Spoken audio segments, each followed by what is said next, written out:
Are you considering a move to the Dallas area, but you're still gathering information, you're in research mode, and you don't even know how much it costs to live in a city like that? Well, you are in the right place because that's exactly what we're going to be talking about in this video. We'll go over the cost of living in Dallas on average, and we'll talk about utilities, childcare, healthcare, transportation, anything I can think of that might help you make a budget for moving to the area.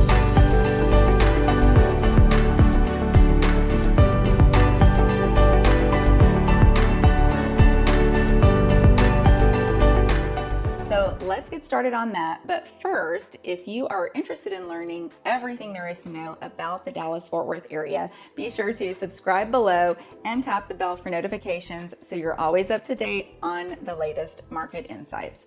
My name's Tara McGraw. I'm a realtor here in the Dallas-Fort Worth area, and I help people like you every single day. So whether you're looking to make a move in a week or a year, across country, or all the way across the globe, feel free to reach out. My contact information is in the description below. My team and I would love to help you make a smooth transition to the Dallas-Fort Worth area.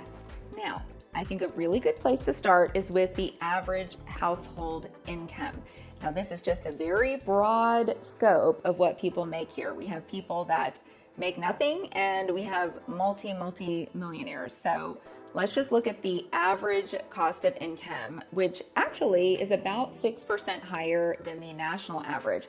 According to unbiased.com, it's about $86,000 a year. Census.gov says it's about $100,000 per year. So you can imagine that it's probably going to be somewhere between those two numbers. I don't know where they're getting their information from. A lot of it's going to be self-reported. I don't know how many, groups of people they're looking at or how many households to get this number. So we're just going to say it's kind of a range. How about that? Between 86,000 and 100,000. Now, there are a lot of employers in the Dallas area. So most of those jobs are going to be white collar jobs, about 75%. And the other 25% are going to be blue collar jobs. So if you are a plumber or an electrician or a heating and air conditioning guy or girl, that would be great for you because you could get a hold of all that 75% of business because, not a lot of people know how to do those things anymore. So something to consider if you're in that line of work. Now, most of the people in Dallas are employed by major corporations. About 10% are government employees. The Federal Reserve is here. One of the Federal Reserve banks are here, so people work there. And you have entrepreneurs too. The other 10 or 15% are going to be small business owners. And we also have a little small population of about 5% that are nonprofits. Well, now that you have a good idea of how much you would be taking home as pay in Dallas, let's talk about how you're going to be spending it, because believe me, you are going to be spending it. There's lots to do here and things can get a little bit pricey. But let's talk about the biggest expense that most people have, and that is going to be housing. Whether you're renting or buying, you need to know how much you're going to be spending on average. Now, average rents in the Metroplex are going to be about $1,500 a month. That also depends on what you want to get. Are you looking for a 2-bedroom apartment? $1,500 is going to be easily done. But if you're looking for a house, now you're going to be looking at more like $3,000 a month, $3,000 to $4,000 a month.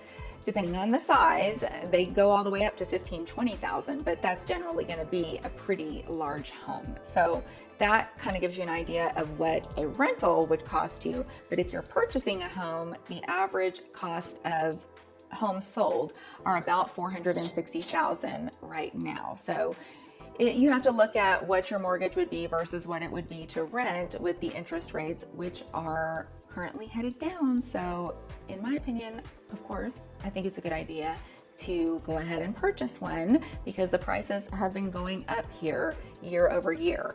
Now, the homes that you get here in Dallas are generally not going to be new construction at $460,000. You can probably find a townhome that's new construction for around $500-ish, I would say. But one that's going to be $460 is going to generally need some updating, or it's going to be a little bit older. someone maybe updated an old house, but it depends on what area you're going to be living into. So obviously, the more expensive neighborhoods, that house is going to probably need a little bit of work. Whereas if you're in some of the more affordable areas, that might be fully updated. So on average, $460, something to think about. If you do decide to purchase a home, you will need to think about the other expenses that come along with home ownership. So insurance in Texas can be a little bit more spendy than other states because we have, some of the cuckoo weather here, okay?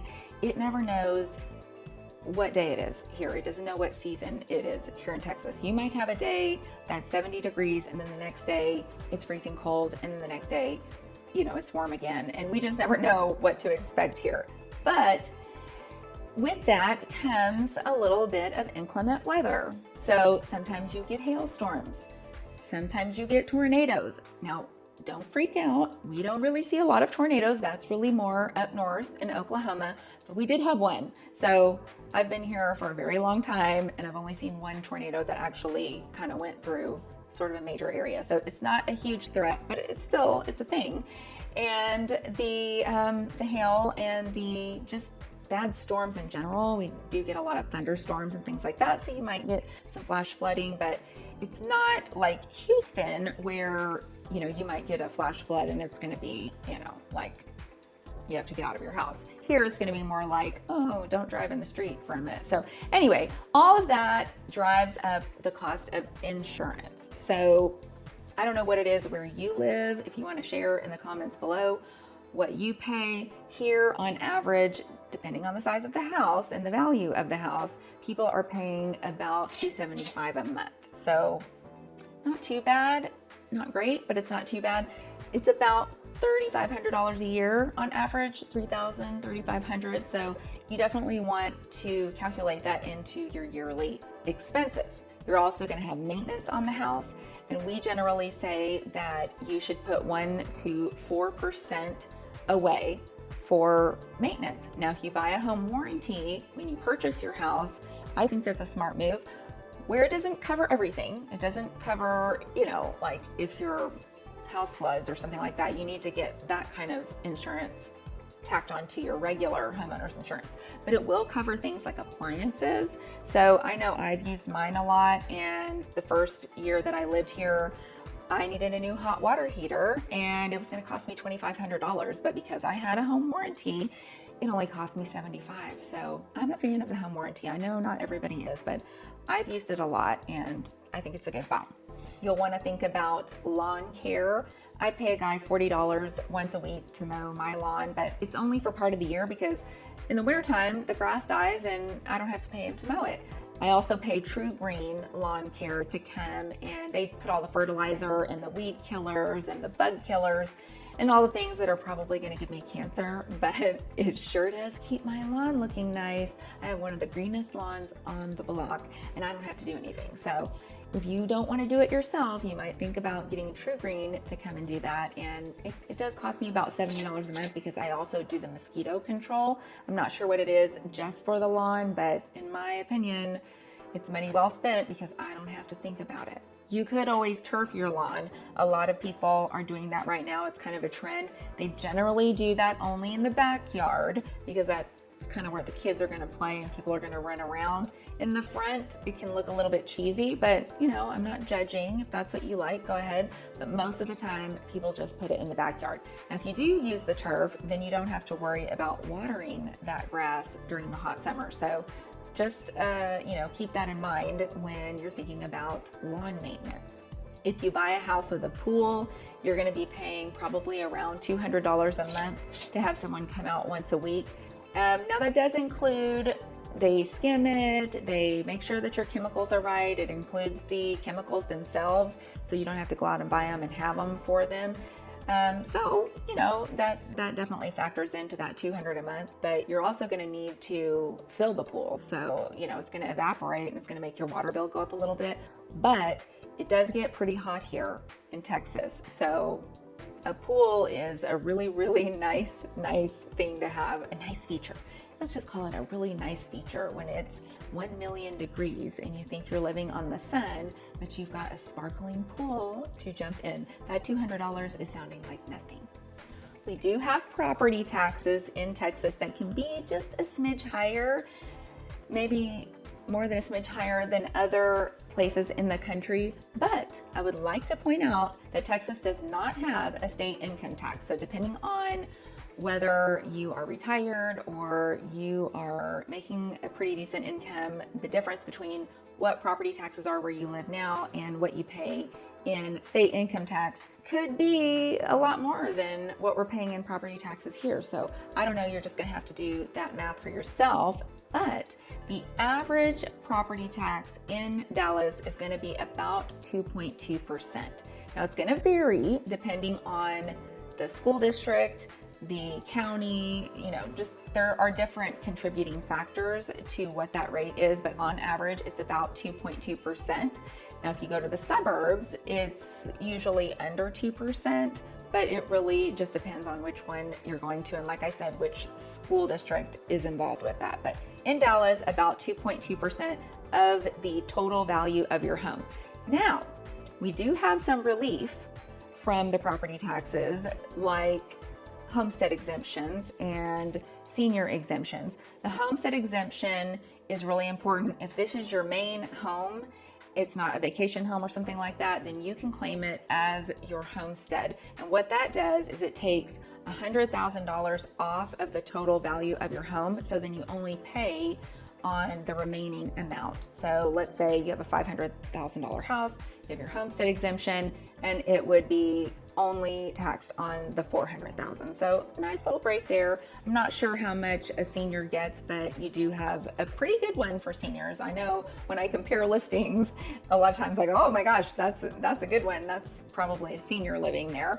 And they also have disability relief. So you can get an exemption for that if maybe you were in the military and you were hurt in active duty. They have different levels depending on what percentage they've classified you as being disabled, but they do have some relief there. So always some little loopholes that you can jump into, which is nice. Some neighborhoods are going to have an HOA.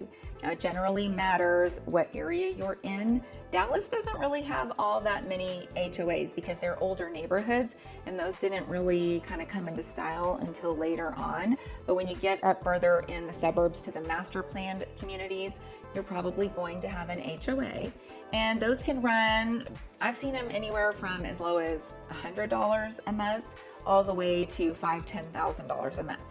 Now, I know that sounds crazy, but it depends on what you get for your money. So if you have a really low HOA, chances are they're not really providing a whole lot. Maybe they're changing the flowers at the gate, or if there's a gate, they have to pay to maintain that every year. So you have a low HOA if you don't have a whole lot of amenities that go with your neighborhood. Now, if you have one of these master plan communities where there's a fitness center and a pool and an event lawn and all kinds of common spaces that are going to need to be mowed, then you're probably going to have a little bit more.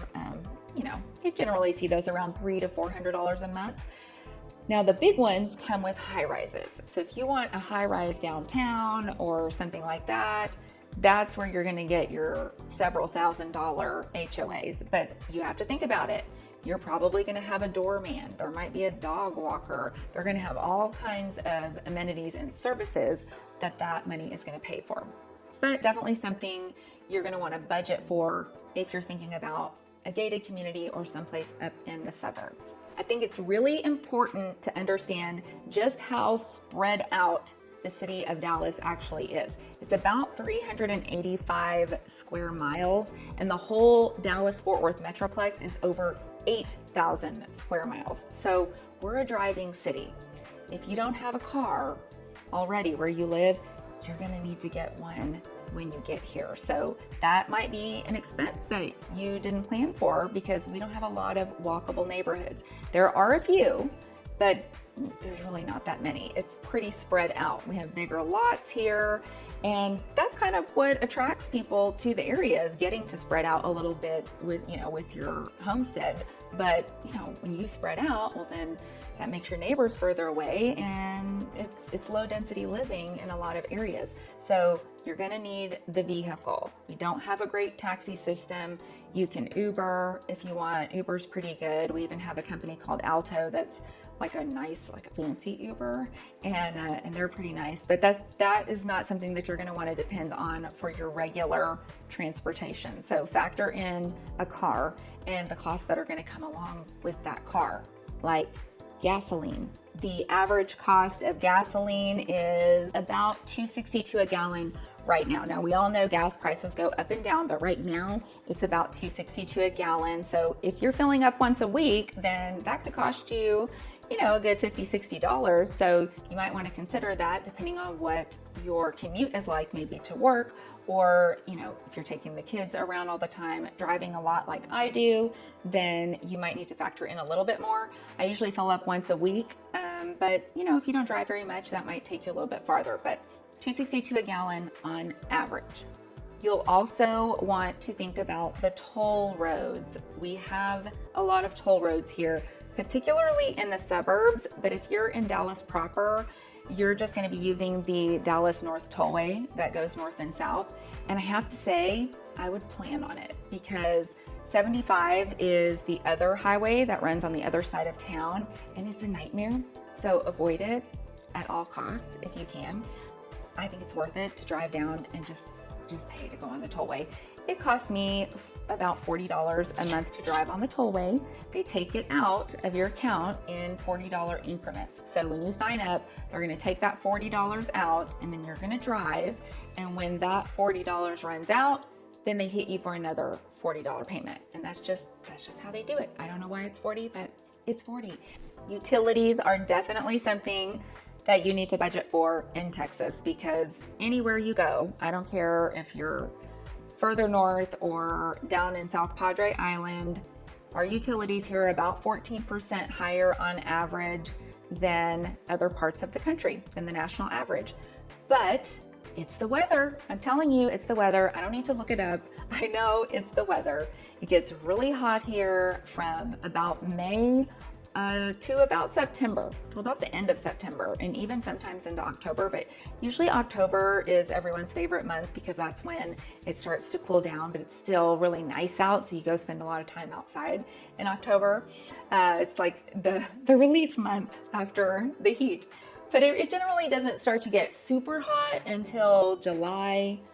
July and August are pretty bad. September can be pretty bad too. So it's really 3 months that it can be intense. But we are big babies about our AC here, and we use it a lot. So May, June, July, August, September, and part of October, you need to think about your electric bill being a little bit higher. So that's going to be why that percentage is higher than other states. But it's okay. Texas is great for a lot of other reasons. So we just get used to the heat and we blast those ACs. So having said that, let me look at my little list here. The electric bills here can be about, on average, $142. Now, I don't know where unbiased.com got this information from, but I am going to just say I think they're big fat liars. Sorry, unbiased.com. I don't believe you. I don't. $142? Are we talking about a one-room studio apartment? Then maybe, but I'm running my AC and I'm staying nice and cool. And my electric bill is usually about $250 to $300 a month, depending on the time of year.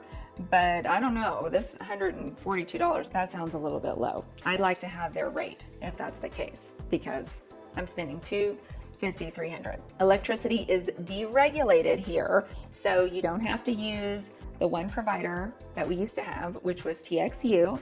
And I really see nothing wrong with TXU. I used them for a long time and I thought they were great, but I moved to a different area and now I can only get Chariot energy there. So great, Chariot's been great too. They all use the same infrastructure, so it really doesn't matter, but there are different energy providers now. So you can shop those plans, and they do have some that seem like pretty good deals because they're like a variable rate. So, if it's like a low usage time, then you don't get charged as much. So I know that can sound very appealing, but we did have one freak weird ice storm a couple of years ago. We call it snowpocalypse. I mean, it really didn't even snow very much. It was like 2 inches, but it got icy, and that's just how it is here. When it's even just like a little too cold, we shut the schools down and like we don't drive anywhere. So snowpocalypse, people were getting bills on their variable rate plan because everyone was at home blasting their heaters, and people were getting like $1,200 bills on a tiny little apartment. So, you know, that's kind of a risk that you might be taking if you sign up for a variable rate plan. Now, I don't know, I'm not an electricity expert, but that sounded a little bit crazy to me, and I don't do a variable rate because I don't need that kind of problem. In the wintertime, your electric bill will go down a little bit generally if you have a gas furnace, which a lot of places here do. So we do have Atmos, which provides the gas to everybody. And, you know, I think Atmos does a good job. I used them my whole life and haven't ever had any issues with them. I actually think that they're pretty good when it comes to safety and that kind of thing. They come around and they do checks, you know, in the neighborhoods to make sure everything's going okay, which is very comforting to see. So Atmos, I don't see a problem with that. They run about 112 a month. 112 a month? Okay, it's not 112 a month. It probably is 112 a month when you look at the whole entire year and then divide it by 12 months. I could see that being 112, but you're not paying that every single month. So when I'm not using my gas fireplace and the heater in the summer, my bill's like $30. So I get these tiny little bills. And then in the wintertime, I'm the type of person that I will turn the air conditioning on so that I can use my fireplace. I have it on all the time. I love it. I want to get cozy by it. I'm a winter, okay? I'm a winter. So I'm sitting by the fire and I'm turning it on. And I might have, you know, a good $250, $300 gas bill on one of those winter months. So if that is the case for someone else, if you're a winter, you might have a little higher gas bill. So maybe they're looking at an average yearly amount and then dividing that by 112, because there's no way that I'm paying 112 in the summertime, but in the winter, I probably am paying a lot more. If you still watch cable, you need to think about a cable bill. Now, the internet says that it's only $65 a month for cable, but that is not my experience. I guess it matters who is your cable provider and, you know, how many channels you're getting. Maybe that's basic cable. I don't know, but I had cable a couple of years ago and I canceled it because I had it going to 3 different TVs and it was like $285 a month. And I was like, I don't even watch TV. I'm working all the time or I'm hanging out with my kiddos. So I'm not watching TV. The only people watching TV are the kids. So, you know, do we really need cable for that? I decided I'm not spending $285 a month for that. So I canceled my cable and now I just stream everything. So if kids want to watch something, I just, you know, I'm like, is it on Hulu, Netflix, Amazon Prime? So I don't pay, you know, that big bill anymore, but Google says $85 is average for cable in Dallas, Texas. But like I said, it depends on what you get and you maybe don't need to do that. Now for all those streaming services and Wi-Fi devices and all the technology that we have, you need to think about your internet bill. I pay $95 a month now. I don't have any other options. Frontier is it, and $95 is what they're charging me, which I thought was a little bit high, but I will say I like Frontier. I've had AT&T, so I live in the burbs now, but I've lived in Dallas in a couple different places for, you know, most of my adult life, and the internet there was not very good. AT&T, that was pretty much the main provider down there. You could get Comcast, maybe bundle it in with your cable or something, but I really didn't have very good luck with AT&T. I thought it was kind of slow and I felt like it went down a lot. So if you have a choice, maybe not AT&T, but if you're transferring because you work at AT&T, because they do employ a lot of people here, then just disregard everything that I'm saying. And also you're going to get free internet at your own house, because I know that's a company perk. I have a client that had that. So, you know, disregard this if that's where you work. But if that is where you work, then tell them. Tell them I said they need to do some improvement. They need some improvements. Anyway, Frontier has been good to me. I don't know about Comcast. I've never had them, but you do have, usually a couple of different options. I don't, but I was paying $75 a couple of years ago whenever I was living in Dallas. Frontier may be a little bit more expensive, but again, reliable service. Let's talk groceries. I know everybody's got to eat, and groceries are a pretty big expense for people who maybe have a lot of children or, just need to cook a lot. So groceries on average, according to unbiased.com. Now, I don't know if I trust Unbiased that much. I don't know if they're really that unbiased, because I disagree with some of the utilities that they told me about, but we're just gonna go with it, okay? So a gallon of milk is about $3.63, which, okay, that sounds about right. A loaf of bread, about $3. I don't know. I mean, I eat a lot of bread, but I don't think I ever really just look at the price, but it says $3, so I believe that. A pound of apples, $2.19. That's probably what I really need to be eating, is more apples. A pound of potatoes is about $1.76 on average, and a head of lettuce is about $2.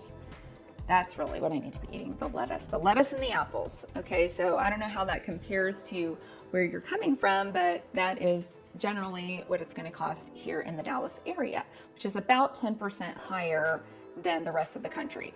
Now, we are a pretty big metropolitan area. We're the 4th largest in the country. So things cost a little bit more when it's more densely populated. Now, that might sound a little scary coming from, if you live in a place that's not as populated or, more rural. But if you, come here, then you're probably going to get a higher paying job, and just generally everything's going to be a little higher. So I wouldn't worry too much about it. I have noticed an increase in my grocery bill, where I go to check out, and if it's under $100, I'm like, oh my gosh, look at me, and under $100. You can go to Costco, you can go to Sam's. There are, the warehouse stores that might help you bring that cost down a little bit. So something to think about if that is something that concerns you. We all know that when you have kids, everything gets more expensive because you have little people to pay for. Well, you need to think about your health care, your health insurance. That's going to generally cost about $3,000 per adult. But you can get little family plans, and I'm not going to get into all of the insurance discounts because I'm not a licensed insurance agent, but according to policygenius.com, it's about $3,000 for an adult and $9,000 for a family. Probably thinking family of 4. If you have multiple children, I have no idea how that works, but think about the healthcare costs when you're budgeting for living here. Of course, you might need childcare. And on average, according to dfwchild.com, that's going to cost you about $9,000 per child. Now, it depends on if you're needing them 8 hours a day, what are your needs? I don't know. But if it's all day, probably going to be about $9,000 for a daycare or someone to watch them. So that's a big expense, especially if you have multiple children. So definitely think about that if you are a mom and you're going to be working. Now, you might be making enough, if you're married and you have 2 incomes, once you go to work, that $9,000 may not mean that much. But if you're not making enough, then you need to think about, am I going to be able to outpace the cost of this childcare? Private schools are also something that you may want to think about. I'm just going to tell you, I'm going to lay it straight out here for you. DISD, not great. I didn't get that from a website. I didn't look up any stats, but I can just tell you, DISD does not have a great reputation. Now, I know some of those people out there are going to get upset at me right now, and I don't want to hear anything ugly. This is just my opinion. But DISD is not great. Now, they do have charter schools and talented and gifted schools, the tag schools. But here's the thing, those are great. And by all means, go to one of those if you can do it. But here's the thing, you have to apply and you have to meet certain expectations to qualify to get into the school. So you may or may not even get in, number one. There has to be enough room, all kinds of different factors. They have sibling programs. So, generally if one child is already going to a school, then to make it easier on the parents, they'll go ahead and let the second child go there once they're approved during the application process. But they get priority, so you have to fight for the spots where siblings are taking them and things like that. So it's not a sure thing. That's what I'm trying to say. It's not a sure thing, but if you move here, you're going to get into one of the charter or one of the tag schools. But the moral of the story is that you are competing for a limited number of spots with a lot of people. So supply and demand. Think about that. Private schools are the other option, the other alternative to DISD, and they can get pretty spendy. I'm just going to tell you right now, you can get maybe one on the lower, I don't want to say lower end side, but the more affordable side. You can probably get into a preschool or maybe a kindergarten program for $10,000 a year per child, but you're probably looking at more like 20 to 25. And they can go all the way up to 40 or 50 for the major schools that everybody is really competing to get into, like the big boys, the ones that get the college scholarships and all that kind of stuff. The ones that are really sought after. People are really, really competitive. Same thing, limited number of spots. You've got to get, reference letters sometimes.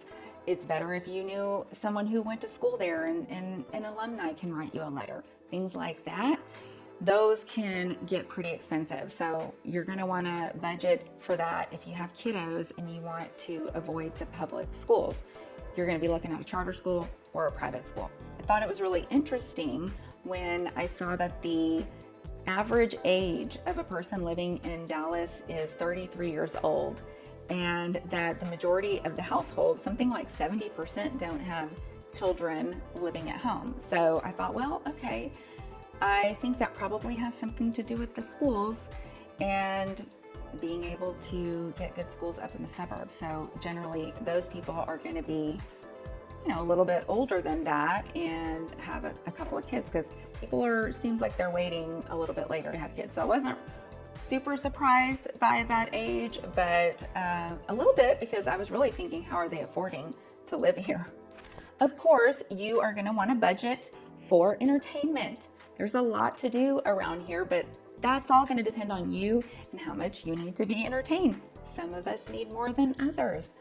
That's up to you, but you are going to want to think about that. I think it's a little bit less for certain things here in the Dallas area. I want to say it's about $13 for a movie ticket for an adult here. And I went in California and I want to say it was maybe more like $15, $16. So we're saving a couple bucks there, but they're going to get you on the popcorn and the candy anyway. So, you could be like my grandma and bring her big purse and just get a grocery sack of popcorn that you made in your microwave and stuff it in the big purse. But, if not, you're probably going to get out of there spending probably like $50, depending on how many people. You could be more like $100 for your whole family, but you need to think about your entertainment. You've got lots of mini golf, go-karts, video game places, but when I go to Dave & Buster's, I'm going to Dave & Buster's. I'm playing all the games, and I'm going to do the claw machine a whole bunch of times, and that it's not a lot of playtime and it costs a lot of money. So, I might pay $40 for a, Chinese stuffed animal that costs 3 cents to make, but I'm doing it.